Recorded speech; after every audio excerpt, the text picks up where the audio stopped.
नमस्कार, मैं हूं प्रवीण गौतम। दोस्तों, एक मशहूर कहावत है कि शीशे के घर में रहने वाले दूसरों के घर पर पत्थर नहीं फेंका करते। लेकिन सम्राट चौधरी शायद इस कहावत को भूल गए हैं। हालांकि कितनी कहावतें इन्होंने पढ़ी होंगी, इनकी एजुकेशन क्या है, इसे लेकर भी विपक्षी नेता आजकल खूब चर्चा कर रहे हैं।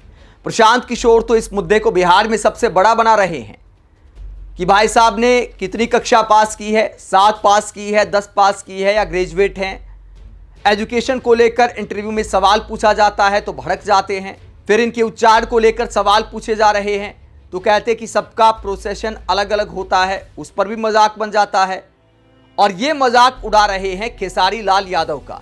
अब खेसारी लाल यादव का मजाक उड़ाने के चक्कर में बीजेपी के डिप्टी सीएम ने, सम्राट चौधरी ने बीजेपी सांसद मनोज तिवारी की बेइज्जती कर डाली, रवि किशन की बेइज्जती कर डाली, दिनेश लाल निरहुआ की बेइज्जती कर डाली, मैथिली ठाकुर का भी अपमान कर दिया। और क्यों अपमान कर दिया?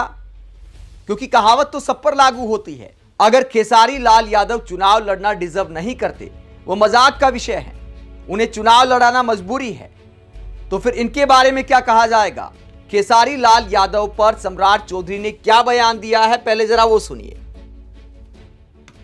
खेसारी लाल को यहाँ भेज दिया।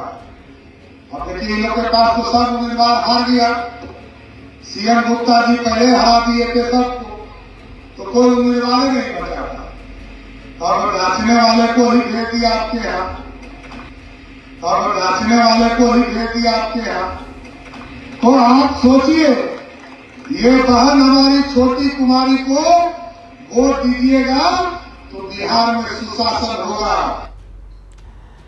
तो सम्राट चौधरी कहते हैं कि छोटी कुमारी को वोट देंगे तो बिहार में सुशासन होगा। खेसारी लाल यादव तो नाचने वाला है, मजबूरी में उनको टिकट दिया गया है क्योंकि आरजेडी के पास और कोई उम्मीदवार नहीं बचा था, तो एक नाचने वाले को भेज दिया। अगर खेसारी लाल यादव नाचने वाला है, मजबूरी में टिकट दिया गया है, तो मनोज तिवारी क्या नाचने वाला नहीं है? उन्होंने कौन से बड़े अच्छे गाने गाए हैं? गानों को लेकर भी बहुत सवाल उठते आए हैं। हालांकि मनोज तिवारी पर सवाल उठते हैं तो खेसारी लाल यादव पर भी सवाल उठते हैं। लेकिन बीजेपी नेता को यह कहने का कोई नैतिक अधिकार नहीं है कि नाचने वाले को भेज दिया या इसने ऐसे गानों पर परफॉर्म किया है। उसे लेकर पत्रकार सवाल उठा सकते हैं, उसे लेकर उस दल के नेता सवाल उठा सकते हैं जो कार्यकर्ताओं का सम्मान करते हैं, जो ये देखते हैं कि कलाकार ने अतीत में कैसे गाने गाए हैं, क्या समाज के लिए अच्छे गाने गाए हैं या फूहड़ गाने गाए हैं। अगर खेसारी लाल यादव पर सवाल उठते हैं तो मनोज तिवारी पर भी सवाल उठते हैं। तो क्या बीजेपी ने मजबूरी में एक नाचने वाले को सांसद बना दिया? अगर खेसारी लाल यादव नाचने वाला है तो मनोज तिवारी भी नाचने वाले हैं, रवि किशन भी नाचने वाले हैं, जिनके गाने तो खूब कंट्रोवर्सी में भी रहते हैं। नेहा सिंह राठौड़ ने तो मोर्चा खोल दिया था कि भोजपुरी में कैसे कैसे गाने गाए हैं, रिमोट से लहंगा उठाने की बात करते हैं, और भी बहुत सारे ऐसे गाने हैं जो आप परिवार के साथ बैठकर सुन नहीं सकते, देख नहीं सकते। तो उसे लेकर बहुत सारे लोग सवाल उठाते आए हैं। इसके अलावा दिनेश लाल निरहुआ, उन्हें भी बीजेपी ने सांसद बनाया, तो वो भी नाचने वाले हैं। तो क्या मजबूरी में बीजेपी ने इन सबको टिकट दिया था? बिहार चुनाव में भी मैथिली ठाकुर को मैदान में उतारा है उम्मीदवार बनाकर। अब कल को कोई ये कहे कि देखिए गाने वाली को भेज दिया, तो क्या ये मैथिली ठाकुर का अपमान नहीं है? सरासर अपमान है।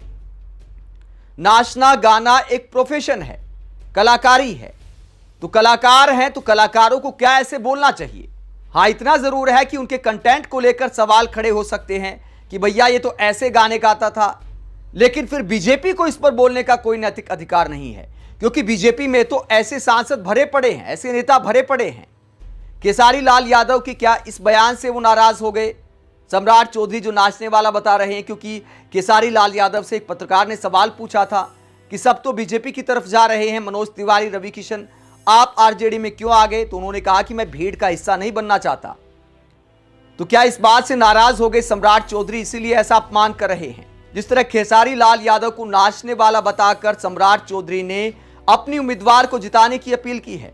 आप सम्राट चौधरी के खेसारी लाल यादव पर ऐसे बयान को लेकर क्या सोचते हैं? कमेंट बॉक्स पर अपनी राय जरूर दें। साथ ही देखते रहे पब्लिक मीटर, चैनल को सब्सक्राइब भी करें। नमस्कार।